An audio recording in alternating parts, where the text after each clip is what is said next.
All right, we'll go ahead and get started. Hi, everyone. Thank you for joining us today. My name is Dan. I'm with SCORE Maine, and we want to welcome you to our 45-ish to 60-minute webinar on patents and trademarks with John Hutchinson here. I want to thank you very much for joining us today in speaking to our attendees. SCORE is a resource partner for the Small Business Administration and the SBA. We help clients at all stages of their business life cycle, pre-start to exit, with things like these workshops here, as well as one-on-one business mentoring. And we want to say thank you to John and thank you to MTI. MTI is one of our sponsors that helps us make our workshops possible. And we look forward to responding to your questions at the end of each section. And when you have a question, please feel free to type it in the chat or use the Q&A window. And with that, I will hand it on over to John. Hello, everyone. Thanks for coming here today to the webinar. My name is John Hutchinson. I'm a librarian up here in Orono, University of Maine, and I'm the representative at the Patent and Trademark Resource Center, which is where I'm sitting right now. Actually, that's where I'm giving the presentation from. I'm going to go ahead and share my screen like that and bring up my PowerPoint. I'll start with here. How's that look, Dan? You see that okay? That looks good. Okay, good. Like it says here, that's who I am, John Hutchinson. I'm the business librarian as well, and the representative at the Patent and Trademark Resource Center. Now, I'm going to be talking about patents and trademarks, and here's something they both have in common. Both of them are administered by the United States Patent and Trademark Office, which is part of the United States Department of Commerce. They both offer important legal protections. They both involve what can be a lengthy and expensive application process. And they both extend rights solely to the 50 United States and territories. There's no such thing as a worldwide patent or a worldwide trademark. Your patent or your trademark is only good in America. If you want to, thinking about international business, you have to choose their country, choose what countries you want protection in, and then go to those, and then contact those countries' patent and trademark offices and apply there. They both can help greatly by a thorough search of the appropriate government databases, and I'll show you how to do that. And I can help you with both of those things, with both patents and trademarks. Let's start with trademarks. I want to give thanks to Jason Lott of the United States Patent and Trademark Office, who is the head trainer for people like myself. We get yearly training about how to do searches and trademarks and patents. And Jason is a fantastic trainer. Now, trademarks. Excuse me, sorry. A trademark can be your product's brand name. It can be a slogan. It can be a logo. It can be a combination of those things. It can also encompass colors or packaging, the shape of a container. You notice that one of the items in this picture is the distinctive shape of a Coca-Cola bottle. That's part of their trademark, and can be musical notes. But it has to be a distinguishing feature of the product. A domain name registration and a web address. It can provide a web address, but a domain name is not a trademark. It can't be a trademark. The name of your business is not necessarily a trademark, as we'll see in a little bit. Sometimes the name of your business, depending on the name of your business, cannot be a trademark. And registered trademarks are only for companies doing interstate or international commerce. If you're only selling locally or within the same state, you can't get you're not eligible for a trademark, for a registered United States trademark. Now, a trademark does not mean you legally own a word or phrase. A trademark does not mean you can stop other people from using a word or a phrase. And a trademark does not mean people owe you money when they use it. That's not what trademarks are. That's kind of that. In some cases, that's what copyright is, but a copyright is very different from a trademark. Now, do you have to have a registered trademark? Not necessarily. You don't have to go through all the rigmarole of registering the trademark for your business with the United States Trademark Office. If you just use your trademark in commerce, that automatically creates what's called common law rights for the geographical area you're doing business in. And even though it's common law and not registered, these rights can even be used in court in infringement cases. If you have to sue somebody or say they infringed on your copyright. Now, anyone can use a trademark symbol. You don't have to fill out any forms. You don't have to register with the government. Nothing like that. We've all seen the letter TM. I have an example here. The letter is TM in superscript. It's raised slightly above the line. Everyone's seen the TM symbol. The TM symbol does not require federal registration. You can just slap it on your product right now. You can use it to show the world, hey, this is the identifier for my product. This word or this picture here, this is how I identify my product, and you can look for it elsewhere. And this means that this product comes from me, the source.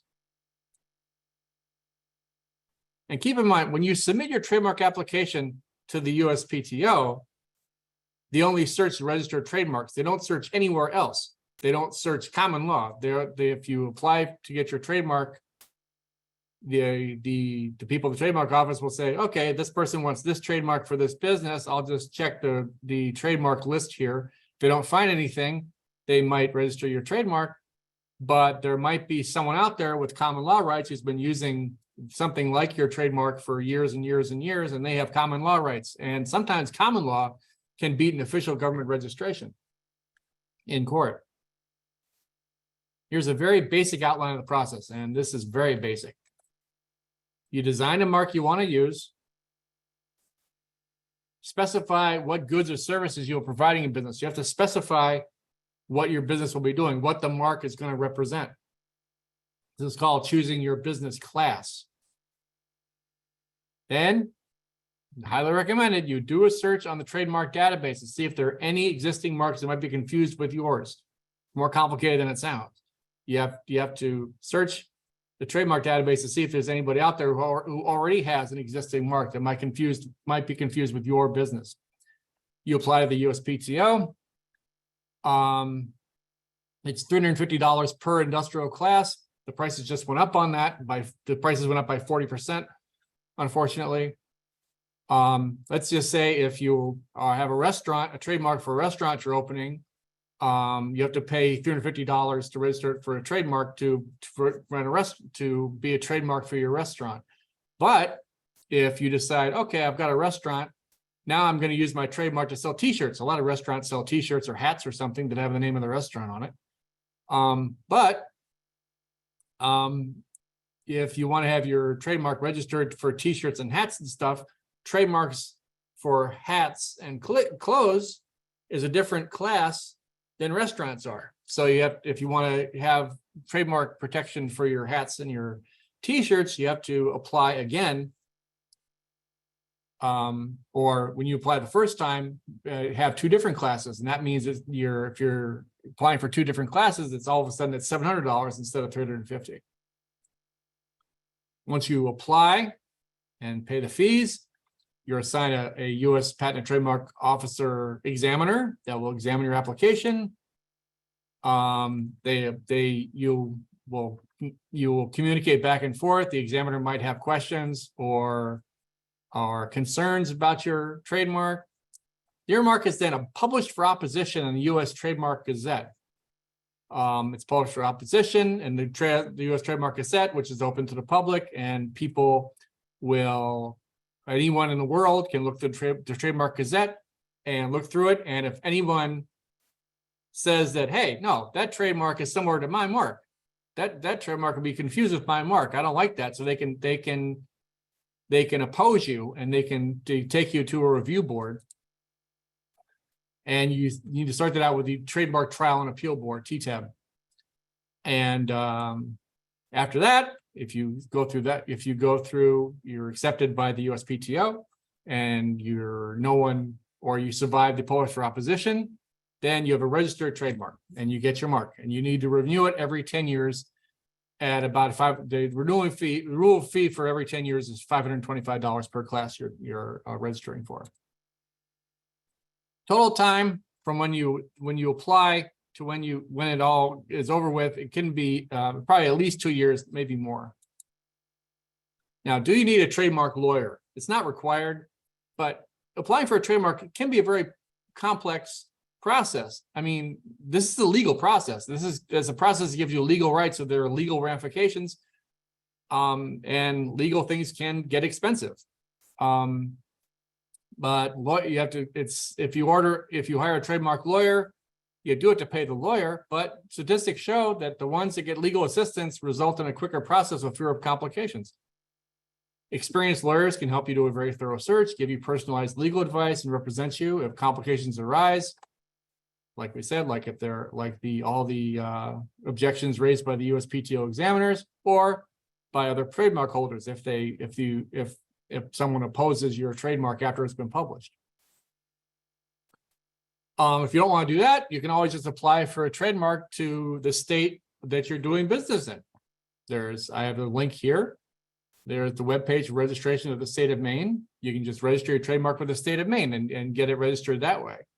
You get protection in the state of Maine. If you're not doing interstate commerce, that's the only way you can get it. And state registrations tend to be simpler and less expensive and quicker doing it that way. So why would you want a trademark? Well, your trademark will be registered throughout the country, not just in one state.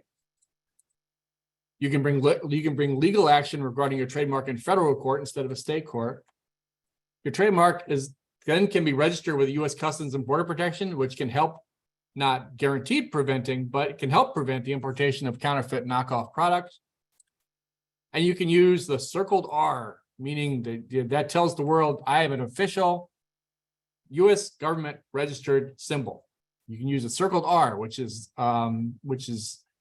not different from the raised TM. You can only use the circled R if you've gone through the process and have a registered trademark. Do not use a circled R without official registration. That is fraud, and severe fines result. However, not every trademark is registrable, and not every trademark is enforceable.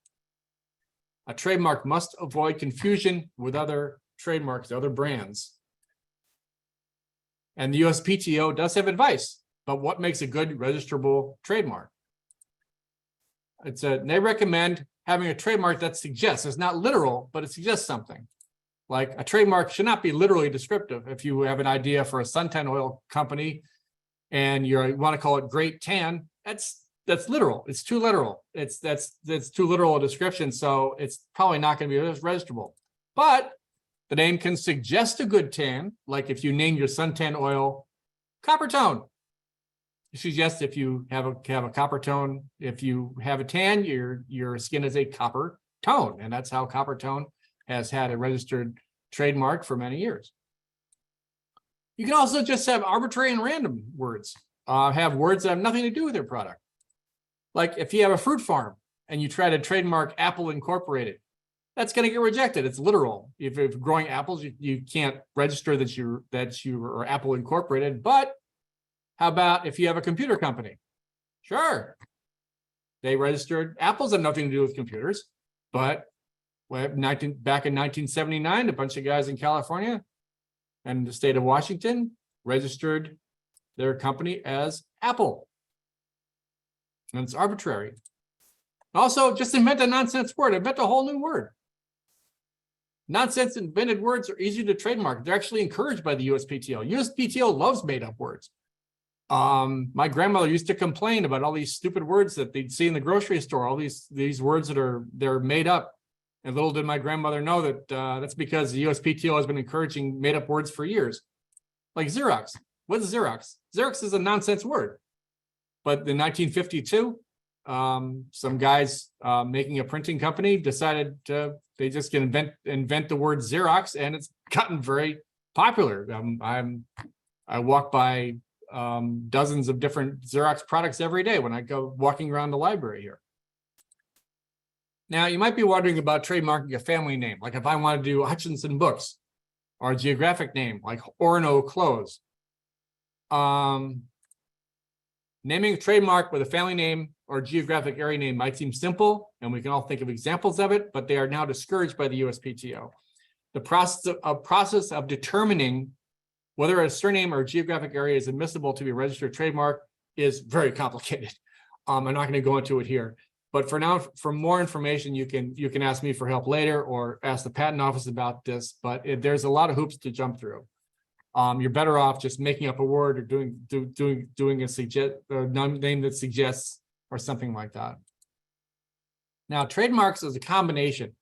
It's a matching of a word or a picture to a product or a service.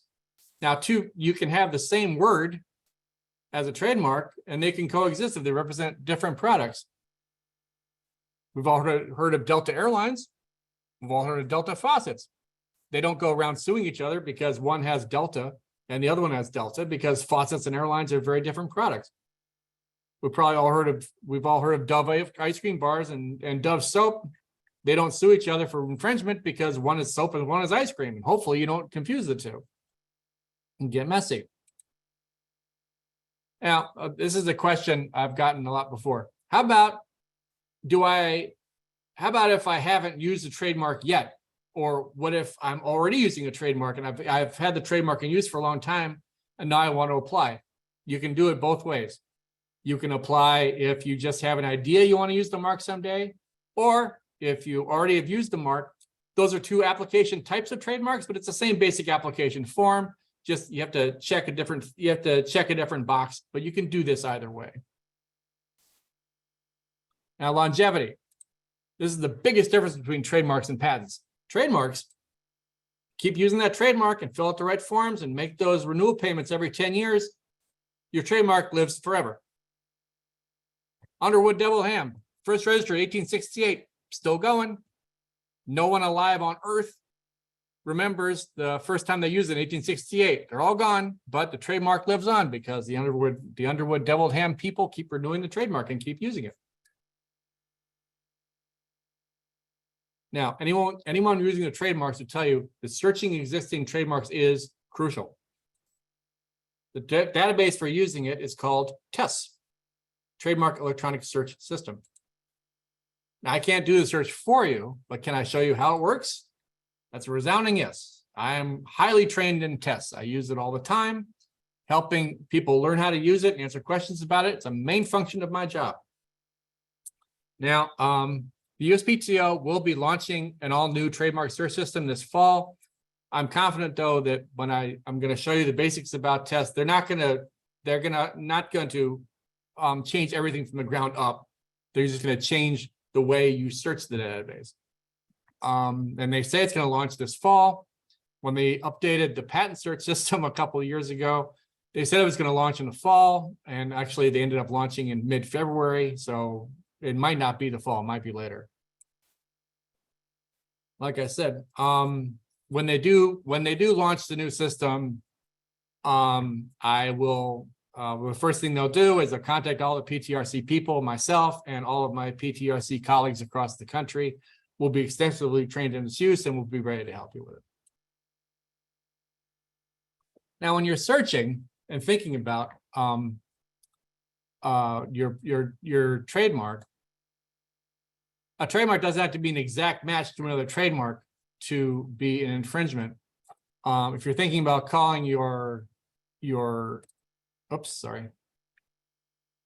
calling your product marquee, you do a search, you have to think about if there's a similar mark called, might spell it M-I-R-K-Y or with double E's, or the classic French spelling, or maybe the French spelling leaving off the S.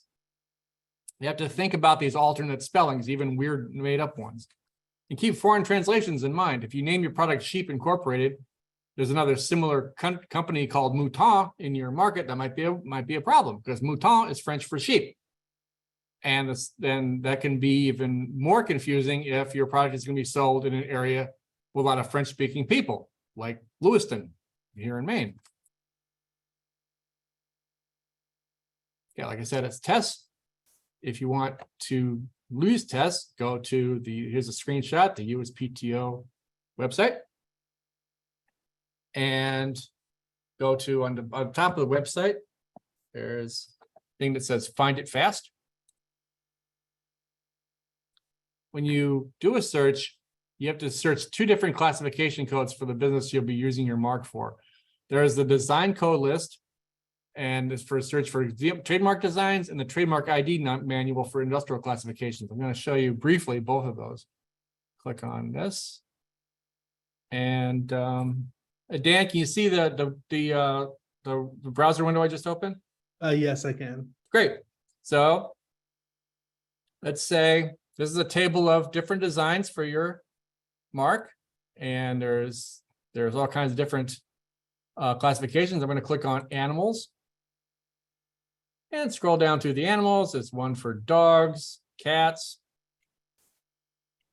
There's one for bears, and bears. You can probably guess I'm sitting here in the University of Maine. We often think about bears and see bears around here. So there's the classification code for trademarks involving bears, 030114. But I also need to pick a industrial classification for the company I'm thinking about. And let's just say I'm thinking about something like air conditioner repair.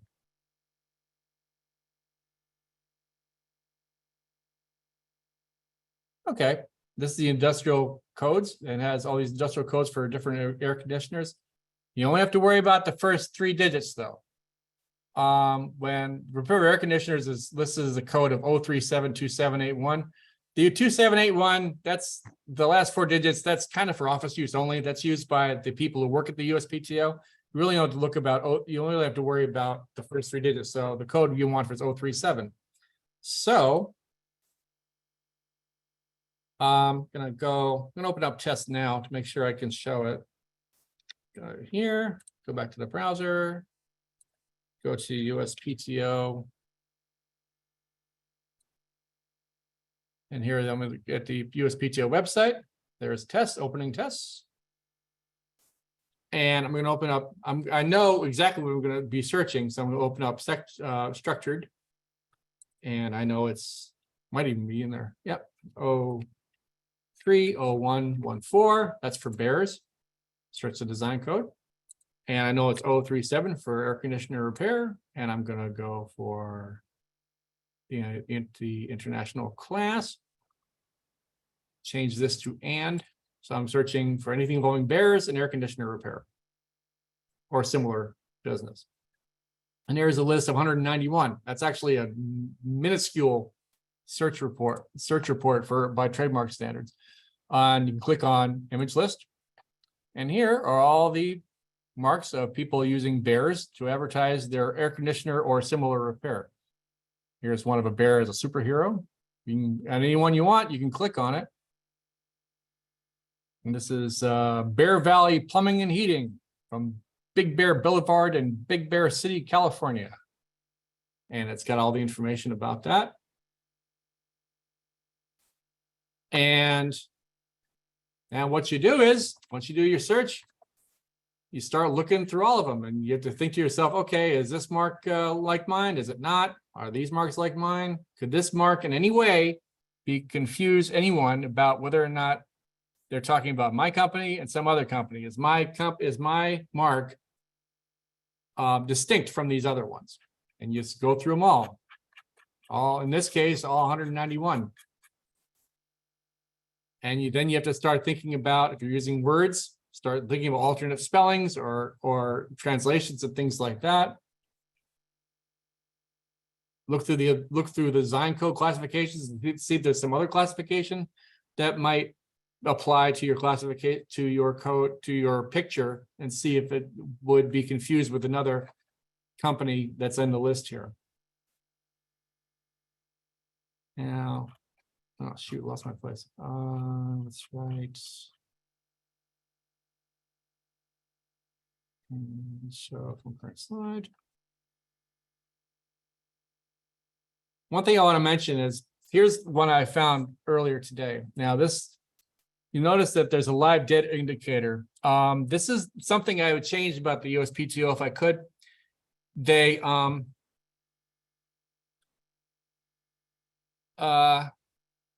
the word dead makes people think that means that this trademark is now, it's dead. It means it's no longer being used.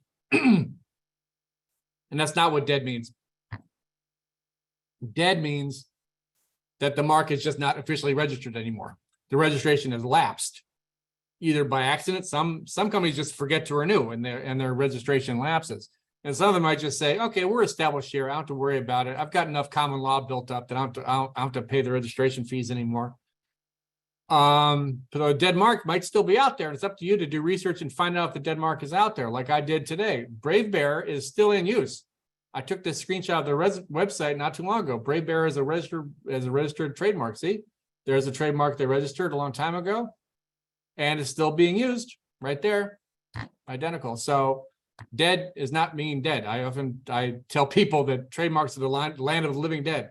The dead is still out there somewhere. Might be.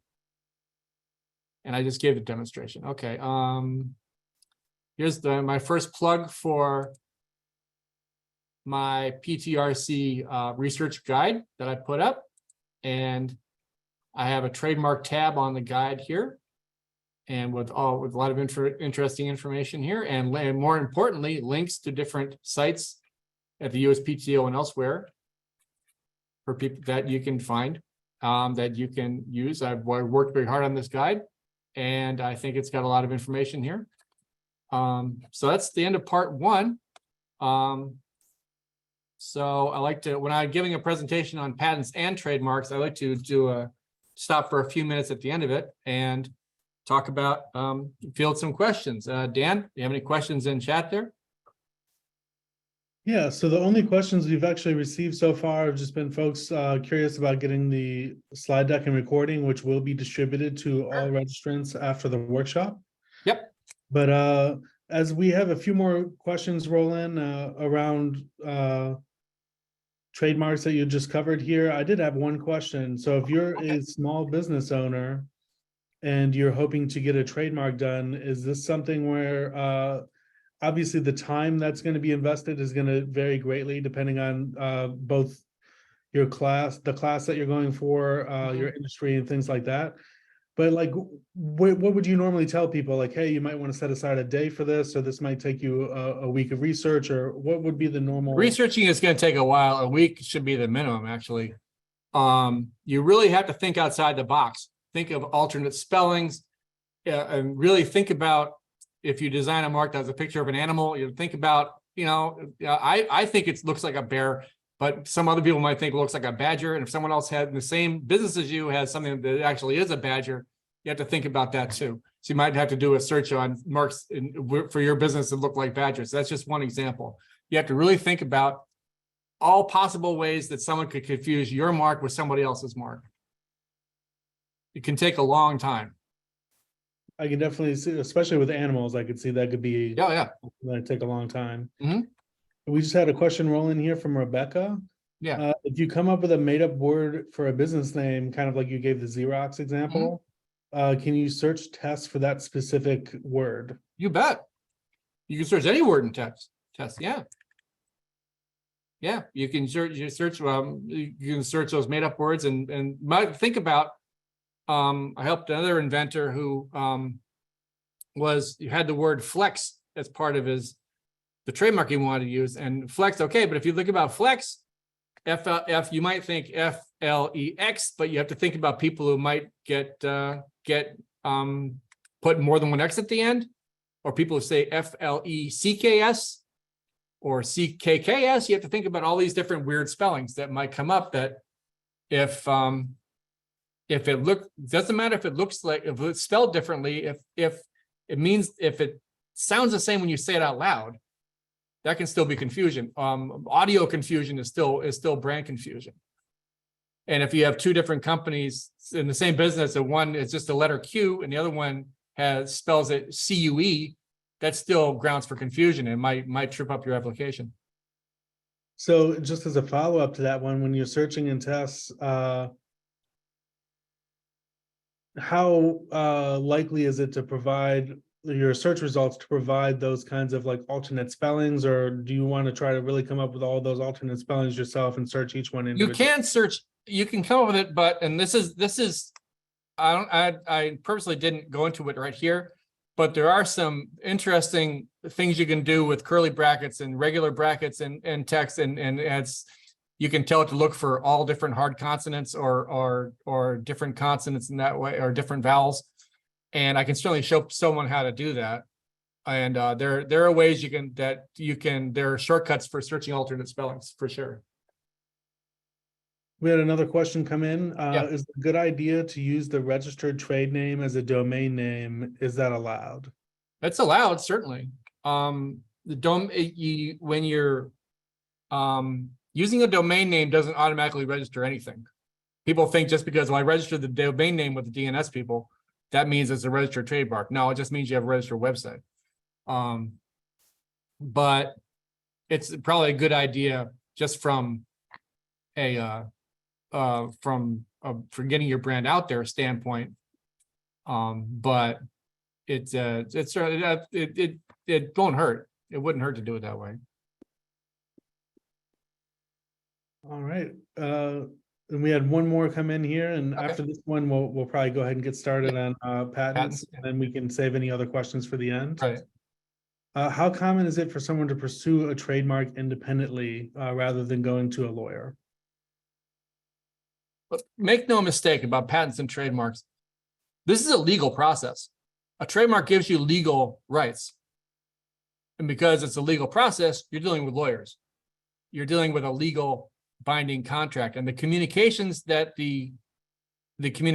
going to get back from the patent examiner are going to be using legal language. And that's just kind of opaque for lay people like you and me and the average business owner. Also, a trademark lawyer is more likely to know all the test tricks that I know. And unlike me, they'll be working directly in your behalf and they're helping you. And like I said, the studies show that the people who use a lawyer go through a lot quicker than people who don't use a lawyer. And I think if you're just tackling it just on your own, it's going to take a lot longer and you're more likely to make mistakes that will lengthen the process. So we have one more question from Kevin here that was really good. I wanted to get out there. If a trademark exists similar to the applicant, should I abandon the use of my creation? No, it just means you can't use the trademark. But you can still keep using it in commerce. If you find a trademark, if you already have a trademark that you're using and it's similar to someone else in a similar business, you can keep using it. It means that if the other person tries to sue you, depending on how long, if the other person has a registered trademark and they've had it for 10 years and you have a similar mark and you haven't even started yet, it means if they get you for patent and trademark infringement, they're more likely to have a lot more weight when they bring it up in court, but they might not. A lot of people register trademarks if they see this, to be frank, see that some small fry with a similar mark, even in the same business, they might say, forget them. I don't need that kind of trouble, because I'll make this point later, but I'll bring it up now. The enforcement's up to you. I mean, it's not like if someone steals your car, you call the cops and they handle all the costs about finding your car. If someone infringes your patent or your trademark, that's up to you to get a lawyer and bring it up in infringement court. It's up to you. You do all that. There is no PTO enforcement squad that will help you with this. All right, we'll move on. We'll get to any further questions near the end. Okay, I like to go trademarks first because, to be perfectly frank, patents I think are simpler to understand.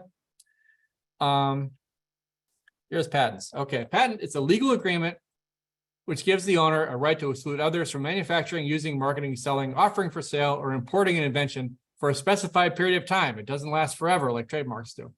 A patent granting authority issues the patent to an inventor if the invention is novel, meaning new, if it's useful, if it has a purpose, and non-obvious, and only in return for full public disclosure of how invention is made or used. A patent is no way to keep a secret. You get a patent, you have to reveal everything about your invention. You have to reveal so much of it that someone can read your patent and be able to build it. You have to reveal everything and be specific. Let's go into that a little more. A novel aspect doesn't need to be entirely new, but your invention must have one new aspect. has to perform a function, which is referred to as usefulness, has to be non-obvious. A sufficient difference in what has been used or described before, and a person having ordinary skill in the area of a technology related to an invention. If you've invented a new kind of fuel injector for a car, it has to be non-obvious for someone who works with fuel injectors for a living, someone who knows fuel injectors. That you can't just say, well, it's not obvious to someone off the street, like a librarian who doesn't know about fuel injectors.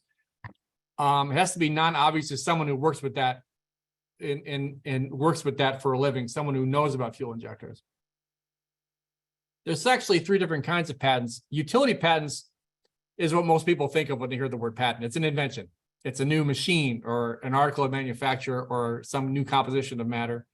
There are also design patents, which is their design patents which function as a decoration that doesn't involve a use. Also, you can patent plants for asexually reproducing plants.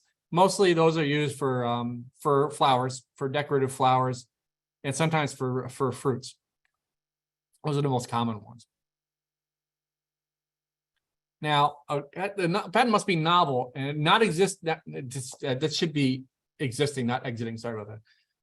It shouldn't be exiting in the prior art. You know the word prior. You're going to hear the words prior art a lot when you talk to a patent professional. Prior art is any evidence that your invention has come before. It doesn't need to exist physically. It doesn't need to be commercially available. It's enough that someone somewhere sometime previously has described or shown or made something that contains a use of technology that's similar to your invention. I quoted this from the European Patent Office. A prehistoric cave painting that's visible to the public can be prior art. A piece of technology that is century old can be prior art. A previously described idea that cannot work can be prior art. Anything can be prior art if it has appeared before and is available to the public. There's U.S. and foreign patents can be prior art, so can patent applications, even ones that got rejected.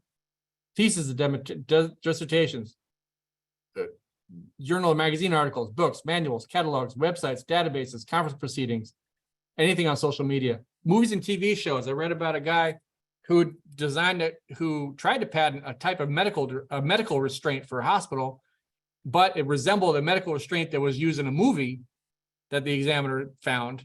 And because it had appeared in this movie that was similar, then his patent got rejected. And that's just for starters. Anything that has come before can be prior art. And if your innovation looks like something in prior art, you might get rejected.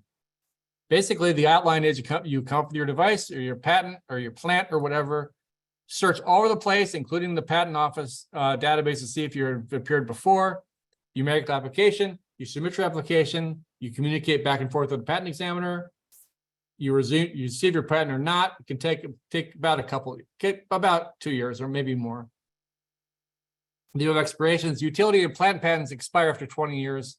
Design, you only get 15. And you also have to make maintenance payments for utility patents. You have to pay 3.5, 7.5, and 11.5 years. You have to make a maintenance payment.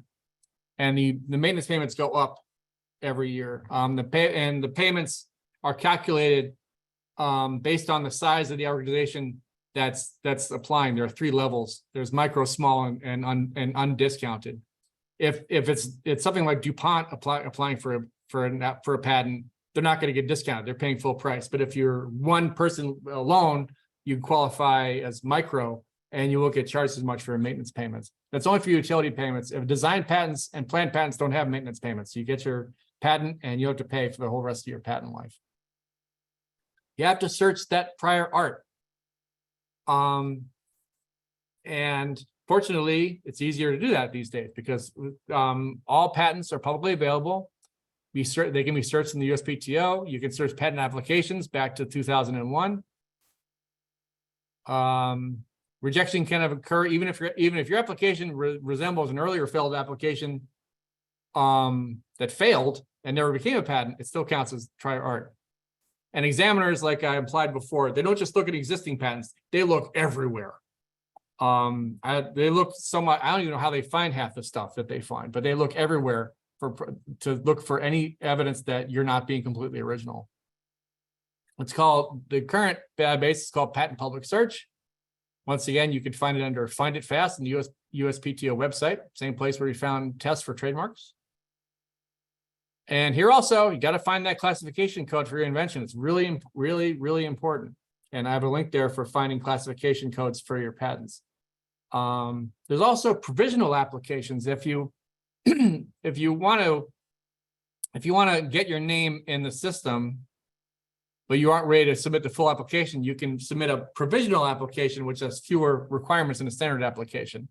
This is only for utility patents. You can't do this for a design patent or a plant patent, but it doesn't include the claim section. The claim section is the part where you're saying, this part is mine. This is what I brought to the table. This is my invention that I'm doing. This is what I want patent protection for.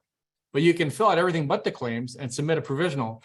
And then you have 12 months you have until 12 months after you get the provisional, you have to submit the full application within 12 months. Now, the good part is that inventors like is if you submit your provisional, you can say patent pending. Don't use patent pending without submitting an application because you'll get fined if you get caught.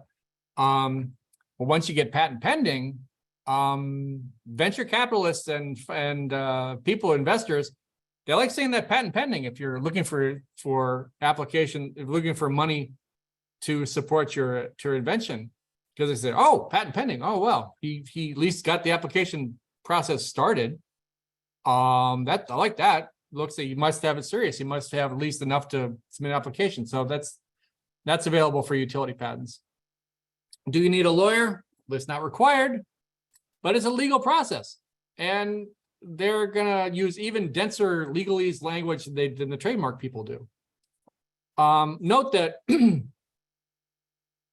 copyright, anybody who has copyright experience can just say, hey, I'm a copyright lawyer. But a lawyer can't just decide they're a patent lawyer.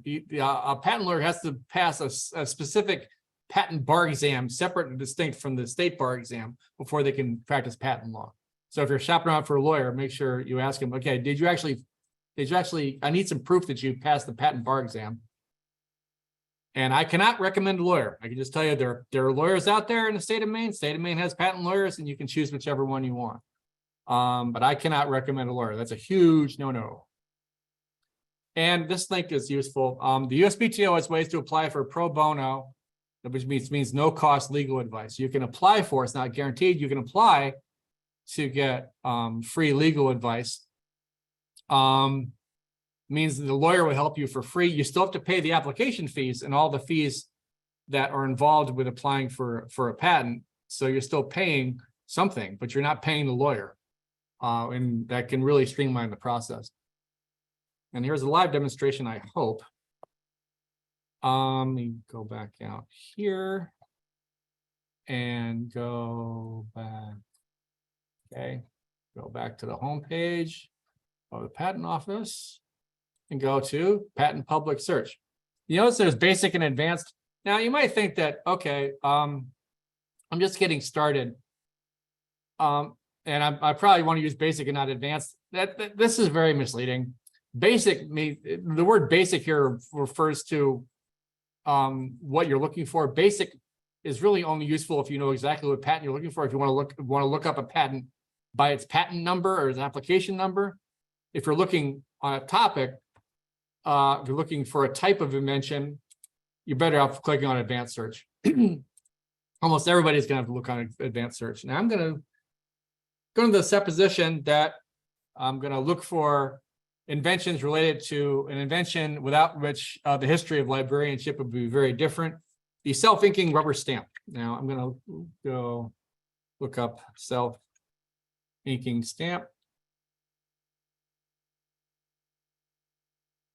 Now you notice I'm putting it in quotes. I'm sure most of you know this, but in case you don't, this is something you can use in Google too. If you put the word in quotes, that means it's going to look for those words together in that order. It's not going to pull up something that has the word self in sentence one and inking later on and stamp in the last sentence. It's going to look for those words together. And I really cannot recommend highly enough this help tab. This help tab gives you a list of all the different ways you can search on patent public search. And one thing is you can limit your search to certain parts of the title. Now, if I just do the search on self-faking stamp, it's going to find 415. But you'll notice that this is about an object management system. It's got nothing to do with self-faking stamp. It's probably because the word self-faking stamp appears in a description, but it's not necessarily about the self-faking stamp. But I can limit this to just the title. Now I'm looking for self-faking stamp as part of the title of the patent. And here we have, stamp me, move this down here.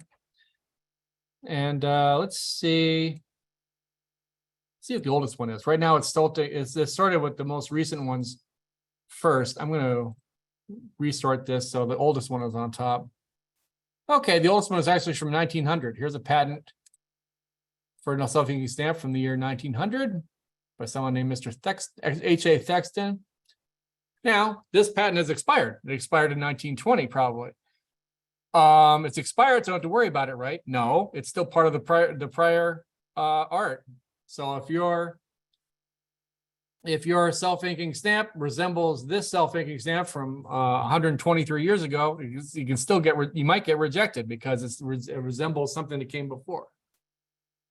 Now let's go back and think about second here. Now, this classification scheme right here, this is a classification code. Always look for a good classification code. This is B41K304. When you click on that, let's see what comes up. Here we have, it's brought us to, this is the classification code. This is a section of the classification codes for US patents. And B41K is the section for stamps or numbering apparatuses. And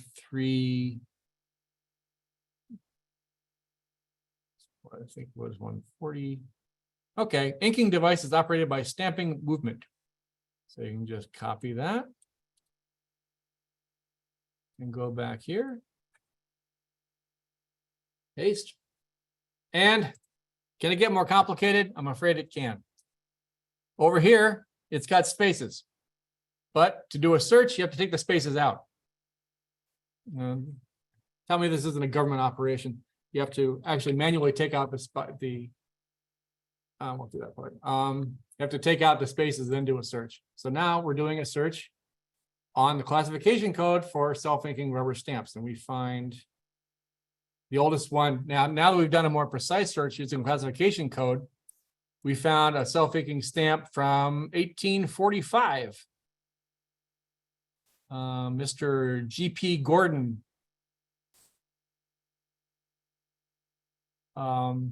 has a hand stamp from 1845. And what you do then is, if you have classification scored for your hand stamp, for your self-inking stamp, should you go through all 439? Well, you might have to. You have to go through and make sure your self-inking stamp doesn't resemble these things. If your self-inking stamp resembles this, it might trip up your application. That's the basic introduction to patent public search. Let me go back here. I lost my place, but I can find it again.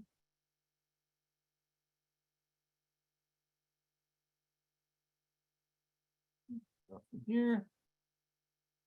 Like I said, patents and trademarks, if your patent is infringed upon, you pay the legal fees. You bring the matter to court, they don't. Okay, now do you need a patent? Getting a patent is expensive. Even with the legal help, the fees associated with getting and maintaining a patent can be very high. Not to mention paying attorneys for both applying for a patent and, God forbid, defending them in court. It takes a long time. It can take 2.5 years, maybe as long as 4 years, just to get rejected. And it's very public. Patenting an invention means describing your idea in great detail and making it available to everybody. Now, if you do decide to get the patent, remember that myself, the PTRC, and other PTRCs are here to help you. We can help you learn how to do that search through the patents database. We can give you a lot of helpful guides about the process. I can give you, I'm well versed in the party line about patent office policies for trademarks and patents. The PTRC is free. I can talk to you in person. I can talk to you remotely. If you come in here, even the printing's free. PTRCs are allowed to charge for printing, but we don't. And it's in a private setting with closed doors. You can also have a link here to the US PTO Inventor Assistance Center, and they can be helpful too.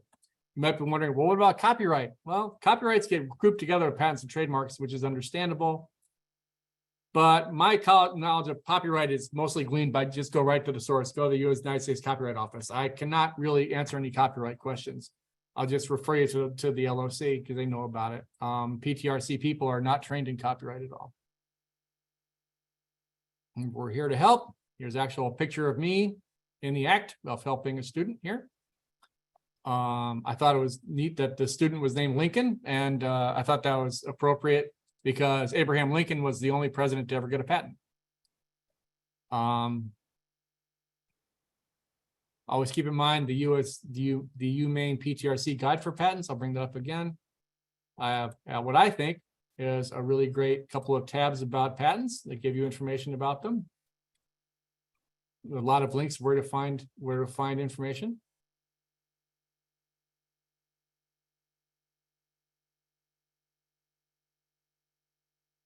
And sorry, here's my contact. The contact information will be on the slides. There's me, my email, my address, and happy to meet you all today. Be happy and have a nice day. Trademark. Yeah, thank you so much, John. Yeah. We have a couple more questions, and I'm sure there might be some more folks who submit questions to the Q&A panel. Please feel free to click on the Q&A at the bottom and then type your question in. And this is one of the questions that held over from the trademark section. Okay. How common is it for a band or musical group to trademark their name? And do you have thoughts about at what point it would be important to trademark the group name? Well, if the group name, well, first of all, you can, maybe I didn't make clear enough that the trademark isn't just for selling something physical, like a product. You can certainly also trademark a business that provides a service, like a law firm or like a legal fee or a medical or massage therapist, and also performance.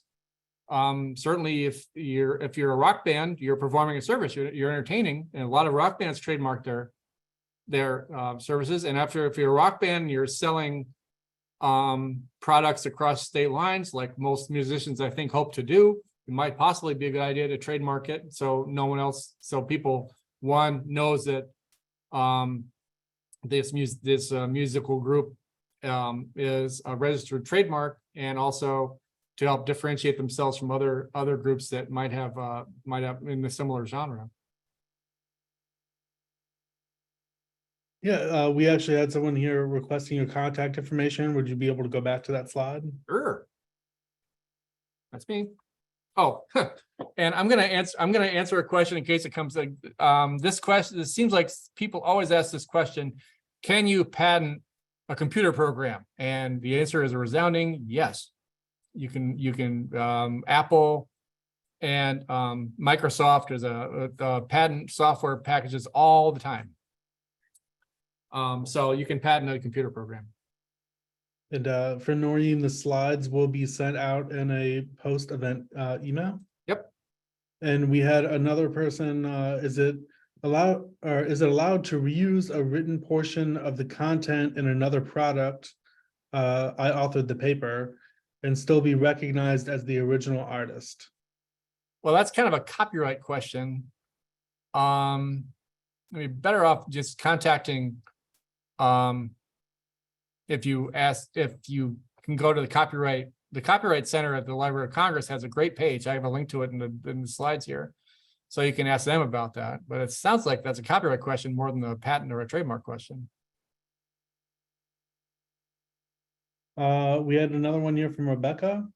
Okay. Looking at the trademark process in reverse, if someone is using a made-up word and doing business with it just in Maine, registered domain with that name, etc., would that be cause for a trademark application to be denied if another applies for a trademark with that made-up word? Yes, it would. If someone else is using it,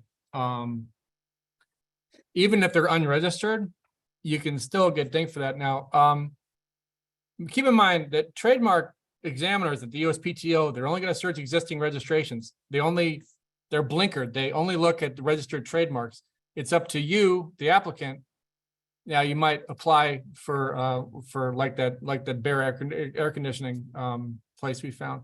They the idea for your air conditioner repair place have for a Bear logo, and you might do a search and say, okay, well, no one else has a similar mark to me in the US registration. I'm all set, but there might be an unregistered, might be some other company out there with a similar logo and the same business as you, and they've been in business for 15, 20 years, and they just never registered. That can still be a problem. They could still take you to infringement court. Did that answer the question? Or I think so. And it also kind of falls under like the common law, right? yes, it does. Common law can be registration in court. That's possible. If you have a registered trademark and you register your trademark and you've been using it for 2 years, if there's another place that has a similar mark and haven't registered and they're common law and they've been doing it for 20 years, there's every possibility they can beat you in infringement court, and they could tell you to cease and desist and not use that trademark anymore. All right, looks like we have one last question here that we'll have Sure. time for from Eli, and this is a pretty good one. How does one determine if their invention is even patentable, such as novel enough, useful enough, etc.? Should you just hop on the patent search engine and start digging, or are there Yeah. specific people? Well, it's one way. Themselves? You can start digging. Novel, you judge it by if you can find anything anywhere in the prior art that looks like your innovation. Useful kind of explains itself as long as your invention actually does something and isn't just meant to be not meant to exist just for its own sake, like a trademark would if you're not using it. Non-obvious, that means that you have to really think to yourself, would someone of ordinary skill in the field that I'm patenting in, if they would have thought of this, if it's non-obvious. Now, that's something the lawyer could help you with. A patent lawyer who is well-versed in the field that you're trying to register your invention from the same field your invention is in. A patent lawyer, his job is to stay well-versed in the current state of technology and be able to tell you whether or not that's non-obvious to someone of ordinary ability in the field. But the best way to judge all three of those things is really start searching the prior art, starting with registered patents and then looking at patent applications and then branching out from there. I feel like you kind of just answered that one, but just as a quick follow-up, Yeah. I'm not sure if there's even a good answer to this. Is there a specific threshold for how complex it needs to be? No, there's no complexity that doesn't enter into it. You can have very simple ideas can be patented as long as they're non-obvious.